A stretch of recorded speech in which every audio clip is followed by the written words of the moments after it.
kay murag mo speech para ba ko diyan magsige mong tindog. Okay. Ang say theme, Generation of Unity, Partners for the New Philippines. Ahong dakong pagtahod sa punong barangay sa diri sa Aguinaldo, Macrohon, Honorable Charlito N. Mantilla nga taga Burgos po di ay. Sa school principal sa Aguinaldo Elementary School, Ma'am Nelia M. Octot. School principal of Mulupolo Elementary School, Ma'am Charlita S. Loayon. Head teacher 3 of Rizal Elementary School, Ma'am Angelita B. Alido. PTA President, Ma'am Vicky T. Torino. LG Representative, mga bisita, ang mga graduates, of course, ang mga ginikanan, and tanang naa diri karon ang teaching staff sa Aguinaldo Elementary School. Maadjong buntag kanatong tanan. Okay, first of all, I'd like to thank Aguinaldo Elementary School for inviting me as your guest speaker today. Masing matingamot taga di sama. Kinsa man ni si Jang, hindi man ni taga Macrohon oy. Actually tungod na ni Ate Lorna. Si Ate Lorna ang nag-alaga na ako. Gunad 2 years old ko hangtod ning high school na lamang ko. Si Jag yapoy tigtaod sang necktie og tigmedyas na ho bisag high school ko si Ate Lorna. Thank you te. And then gusto po na akong i-congratulate first of all ang atong mga bida karong adlaw, ang atong mga graduates. Be pakpakan sa nato sila kay di lalim oy, di lalim matag sa juno. Oh, ingna po di mong katapad be nga. Congrats classmates. Sige, ingna mong katapad. Then of course, i-congratulate po nato ang mga proud parents nga mao ning sakripisyo nga mumatag sa jowa aron makapamahaw ang mga anak, mukayod kay aron matagaan mugbaon. Sige, asa na yung mga parents, ingna nga. Thank you ma, thank you pa, thank you nay, lolo. And then, ato pong pasalamatan ang grabe kataas o pasensya nga mga teachers nga maodjoy naningkamot nga matudluan mo and naa mo karon nga makagraduate na. Sige, pasalamatan nato sila ma'am o silang sir. Karon mangutan ako, nganong nang eskwela mo? Ha? Nga namang ning-eskwela man ko, uy, nga pwede raman ang tag na arakusbay, di na kong matag sa jo. Ana arakusbay, sige rag cellphone, 2 ml, Facebook, nga nang eskwela man mo? Para? Kinsa may ganahan ninyo mahimong maestra o maestro, teacher, isang kamot.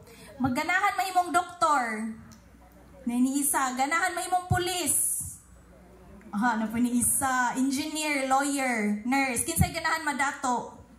Ako mo isa ko. Last pangutana, unsa may buhato ninyo para makabot ninyo inyong gustong makabot, inyong mga pangandoy, para mahimo mong pulis, mahimo mong doktor, nurse, maestro, maestra. Unsa inyong buhaton? Mo eskwela og? Ay, mo eskwela di silang tarong. Muhuman og? Eskwela. Yes. The reason why I asked you that question is that I want to know and I want to confirm kung kahibaw ba dyan mo unsa ka-importante ang edukasyon, ang pag-eskwela. And based sa inyong gitubag, happy ko nga kahibaw day mo ug unsa ka-importante ang pag-eskwela. Kay kahibaw day mo nga pinaagi sa pag-eskwela, pag-eskwela ag tarong, paghuman og eskwela, makabuot ninyo yung mga pangandoy. Pero, mag-real talk ko. Kanang mo ingon tag, mo eskwela, tarong te, mo manog eskwela te, aron mahimong professional. Sa John nga na si Ja isulti, pero dili nga na kasadyon buhaton. Because along the way, sa inyong journey, sa inyong pag-eskwela, daghan mong maagian ng mga challenges and mga trials. Murag gud mo anag ning tungas og bukid. Unsay bukid nga ri sa Aguinaldo? Unsa toy ngan? Hagok? Hakot? Oh, nakadto na mo bukid sa kanang hakot? Nakadto na mo? Unja, giunsa man ninyo pag-abot ngadto? Naghuwat ra mo nga ang bukid mo dool ninyo? Gibaktas. Kapoy? Kapoy? Oh. Ingana pud ang pag-eskwela, ang pagkabot sa atong mga pangandoy. Mura pud tag mosaka og bukid. Unja nagsaka sa bukid, ang daan ngadto dili perming patag, no? Nay batoon. Naapoy tungason. Kanang maghangak gajud mo. Diyan apoy bakildon.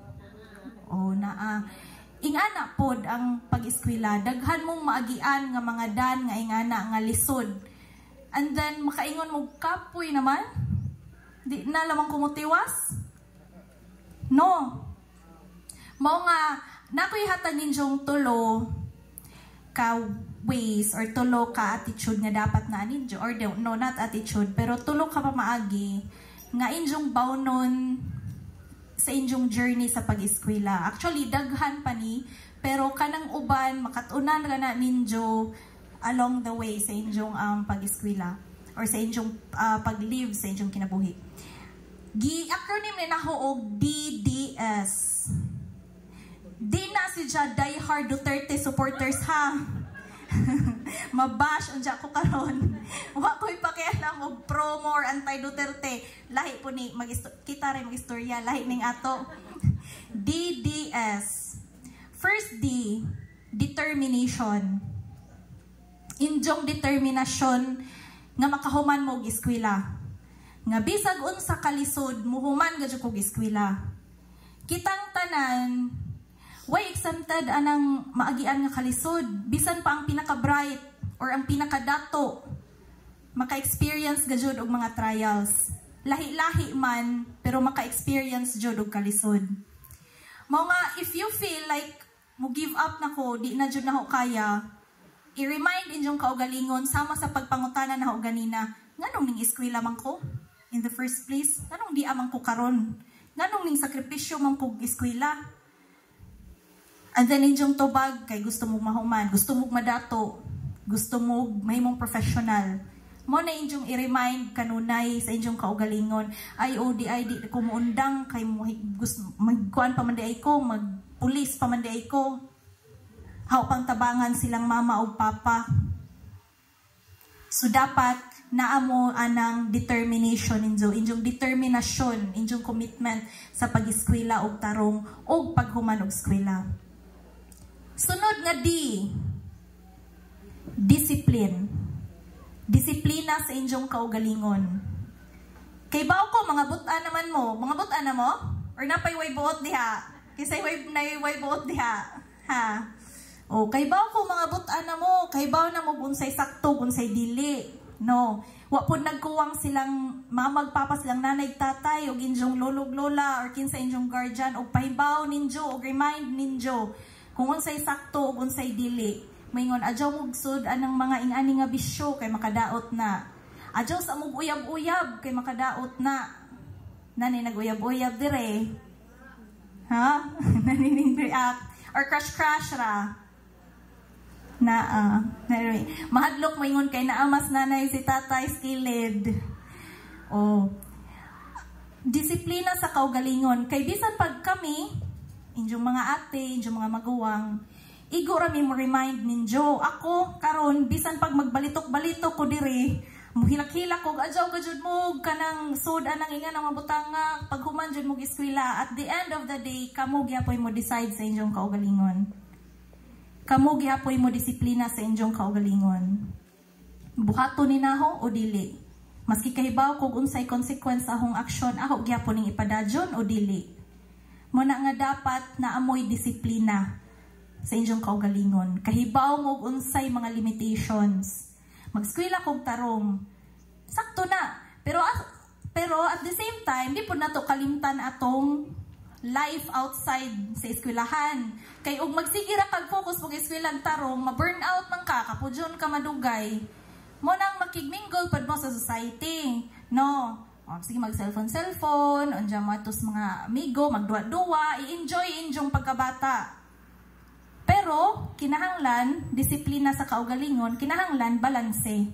Kinahanglan, kay baw mo unsay mga limits ninyo. So, manako, duha na ka D. O, sa itong first D, namingaw jud ay sila. Determination. Ay kaduha nga discipline. S nako, unsa may S? Strong support system. Unsa man ang support system? Ti sound system ra may hibaw-an? Unsa man ang support system? So ingani ni, mo istorya ko gamay. Parable ni siya para masabtan ninyo unsa man ang support system, unsa man ka importante ang support system di ay. So sa usa ka barangay, storya ra ni. Sa usa ka barangay, atong hinganlan ag barangay og kuan, Aguinaldo. Oh. Sa barangay Aguinaldo, dihay grupos mga kawadyan. Di ba mo kawadyan? Bambos. Oh, nay mga grupos kawadyan. Di ba mga kawadyan kay naidagko, nga tag-as, napuy gagmay, nga niwang, no? Oh, ingana pud sila. Unsa nagkalain-lain pud sila kinaidya. Nay ubang kawadyan nga hilig magsigig basa. Sigig basag libro ang kahinuon. Napoy ubang kawadyan nga mga laagan. Adtos community ba kay magsige sila observe sa mga tao, sa mga mananagat, unsay mga buhaton, sa mga mag-uuma. Napoy ubang kawadyan nga tapulan gajud pud mo tuon, mulag nara pud siya kanang kuri-kuri. Kana bang di may mutang magsige manggubag gamit o joho na pug balik, pero madiskarte sila. Karon sa kadlaw dihay news mo ning abot